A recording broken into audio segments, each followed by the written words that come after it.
আচ্ছা, এই কাইল্লা জাকির আলী অনেক তোর কি আগা ধরছিল নাকি চোট? মানে নামের শুরুতে এলাকার মানুষে হাফেজ মৌলানা নাম জানে দিকে, হ্যাঁ মাদ্রাসাত পরিটা জানে। এলাকাত কোনো ব্যাড রেকর্ড নাই, ঠিক আছে। ছোটবেলাতে কাউরে গাইলে গালাজ করছি না।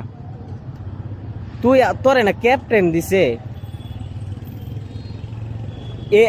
এতটি সিরিজ গেল, যে এই যে এতটি ম্যাচ গেল, একটা ম্যাচও কিছু করতে পারছস? তুই বলে আবার ক্যাপ্টেন। কাইল্লা এটা one day run, easy one day run, বলে বলে রান, ক্যাশিয়া হয়ে গেল গা। তোর কি আগা ধরছিল নাকি মাথা? কে কমো আমি আর বস কিন্তু ওই যে হাদি ভাই, ইনকিলাবের হাদি ভাই, হ্যাঁ গালির মাস্টার। মানে মন চাইতেছ না তো করে দৌড়ে নিয়ে পাশা ভাই রুমও নিয়ে সেরে থুয়ে মাদার ফাকার।